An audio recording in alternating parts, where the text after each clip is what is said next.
2024 के लिए समुद्र मंथन। जी हां, निकाय चुनाव के लिए अब 2024 के चुनावी महासमर के लिए सभी पार्टियां अभी से रणनीति बनाने में जुट गई हैं। निकाय चुनाव में शानदार जीत से उत्साहित बीजेपी अब यूपी में मिशन 80 का लक्ष्य हासिल करने की रणनीति बनाने में जुटी हुई है। वहीं निकाय चुनाव में हार के बाद एसपी बीएसपी अब अपने जख्म देख रही है।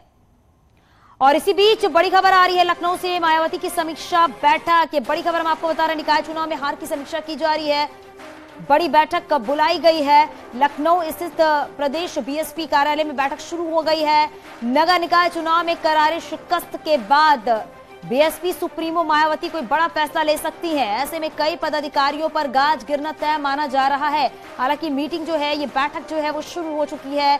निकाय चुनाव में करारी शिकस्त के बाद ये बैठक की जा रही है और निकाय चुनाव को लेकर मंथन भी किया जाएगा, क्योंकि जिस तरीके से बीएसपी की हार हुई है उसकी जिम्मेदारी किसकी बनती है और जिसको ये जिम्मेदारी दी गई थी निकाय चुनाव कराने की, उसकी तरफ से क्या कमियां रह गई हैं। तमाम ऐसे अहम मुद्दे हैं, उसको लेकर बातचीत की जाएगी। हालांकि लोकसभा चुनाव को लेकर भी कहा जा रहा है मंथन किया जा सकता है, उसकी तैयारियों को लेकर बातचीत की जा सकती है। लेकिन ऐसे में देखा जाएगा इस बैठक में जो कई बड़े पदाधिकारी हैं उन पर गाज भी गिर सकती है। ये बैठक कई लिहाज से काफी अहम मानी जा रही है। और हमारे सहयोगी शबाब हमारे साथ जुड़ गए हैं। शबाब, ये बैठक शुरू हो गई है, क्या अपडेट? बिल्कुल, देखिए, बहुजन समाज पार्टी की महत्वपूर्ण समीक्षा बैठक इस वक्त शुरू हो चुकी है। बसपा सुप्रीमो मायावती ठीक 11 बजे पार्टी कार्यालय में पहुंची और उसके बाद इस बैठक की उन्होंने अध्यक्षता करना शुरू कर दिया है। मुख्यतः जो एजेंडा है वो नगर निकाय चुनाव में बहुजन समाज पार्टी की जो परफॉर्मेंस रही है उसको जो है समीक्षा किया जा रहा है, क्योंकि विधानसभा चुनाव में बहुजन समाज पार्टी बहुत बुरी तरह हारी थी। सभी विधानसभा सीटों पर वो चुनाव लड़ी थी और महज एक सीट जीती थी।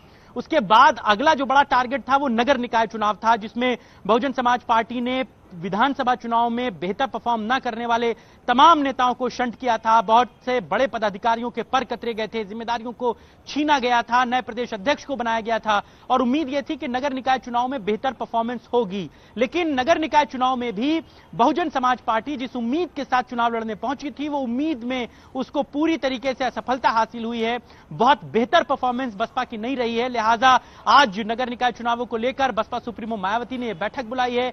बैठक में सभी प्रदेश भर से जो मंडल के कोऑर्डिनेटर्स हैं, जो जिला अध्यक्ष हैं, जो प्रदेश अध्यक्ष हैं, जो जिम्मेदार हैं, उन सबको इस मीटिंग में बुलाया गया है।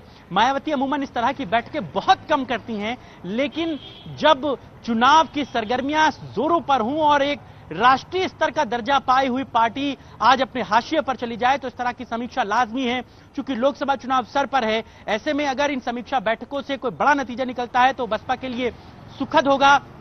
आप देखिए, पार्टी कार्यालय के बाहर इस वक्त सन्नाटा है, लेकिन पार्टी के जो तमाम दूसरे नेता हैं वो अपने नेताओं के निकलने का इंतजार कर रहे हैं। पार्टी के बाहर जो है, कार्यालय के बाहर लोगों की भीड़ जो है वो जमा हुई है और सीधे तौर पर इस बात को समझा जा सकता है कि लोकसभा चुनाव में कोई चूक ना रह जाए, इसके लिए जो है बसपा की मीटिंग चल रही है। आपको बता दूं कि जब विधानसभा चुनाव बहुजन समाज पार्टी हारी थी तो एक बड़े जिम्मेदार नेता के तौर पर सतीश चंद्र मिश्रा को बिल्कुल एक तरह से आप कह सकते हैं शंट कर दिया गया था। इस बार नगर निकाय चुनावों को लेकर के जो बड़े गेस्ट की लिस्ट जारी हुई प्रचार करने को लेकर के, उसमें सतीश चंद्र मिश्रा का नाम नहीं था। कर्नाटका में तमाम जो स्टार प्रचारक थे बहुजन समाज पार्टी के, उसमें उनको जगह नहीं दी गई, यानी कि एक तरीके से कहा जा सकता है उन पर इनडायरेक्टली गाज गिरी। अब यह भी कहा जा रहा है कि नगर निकाय चुनाव में जिन नेताओं ने परफॉर्म नहीं किया है उन पर बसपा सुप्रीमो मायावती गाज गिरा सकती हैं। बहुत सारे लोगों की जिम्मेदारी कम की जा सकती है, उनको कुछ और जिम्मेदारी दी जा सकती है। अब यह देखना खासा दिलचस्प होगा कि किस तरह बसपा सुप्रीमो मायावती इस पूरी समीक्षा बैठक को करती हैं, क्योंकि जैसे पश्चिम में सहारनपुर एक बड़ी इंपॉर्टेंट सीट थी, क्योंकि वहां से इमरान मसूद जो है वो कांग्रेस छोड़कर सपा गए, सपा छोड़कर बसपा है, बसपा से उनकी परिवार के लोग मेयर का चुनाव लड़ रहे थे, वहां पर उनकी बड़ी हार हुई। बड़े लाव लश्कर के साथ वो पार्टी में शामिल हुए थे, बड़ा उनका कद सहारनपुर में माना जाता था। पश्चिमी यूपी में भी बसपा जिस हिसाब से सोच रही थी उसको कुछ हासिल नहीं हुआ, क्योंकि पिछली बार नगर निकाय चुनाव में बसपा को 2 मेयर की सीटें मिली थी जब 16 सीटों पर चुनाव हुआ था और पश्चिम की वो दोनों सीटें थीं। लेकिन इस बार वो दोनों सीटें भी बसपा हार गई। 17 में 17 जो है वो भाजपा सीटों को जीतने में कामयाब रही। अब ऐसे में लोकसभा चुनाव के मद्देनजर मायावती पर बड़ा दबाव है, क्योंकि 10 लोकसभा सांसद उसकी पार्टी के हैं और ये 10 सांसद पिछली बार जब बसपा ने समाजवादी पार्टी के साथ मिलकर चुनाव लड़ा था, तब ये 10 सांसद आए थे। ऐसे में उनको अपने 10 सांसदों के किले को बचाए रखना बड़ी चुनौती होगी। वो बेहतर कर पाए, इसके लिए उनके पास मौके कम हैं। वो अपने 10 सांसदों को बचा कर रख पाए, ये उन पर बड़ा दबाव है। इन्हीं तमाम बिंदुओं को लेकर के आज की बैठक है। मुमकिन उम्मीद है कि अगले 2-1 घंटे जब बैठक चलेगी तो सभी बिंदुओं पर बातचीत होगी और लोकसभा चुनाव की तैयारियों के साथ साथ निकाय चुनाव में नॉन परफॉर्मिंग नेताओं पर गाज गिर सकती है। बिल्कुल शबाब, और क्योंकि अब 2024 की लोकसभा चुनाव की तैयारियों पर भी जोर शोर से मंथन किया जाएगा। बहुत शुक्रिया इस पूरी जानकारी के लिए। इसी बीच एक बड़ी खबर मिल रही है। इस बीच एसपी की भी समीक्षा बैठक शुरू हो चुकी है। निकाय चुनाव में हार के बाद पार्टी हार के कारणों की समीक्षा कर रही है और आगामी लोकसभा चुनाव के लिए रणनीति बना रही है।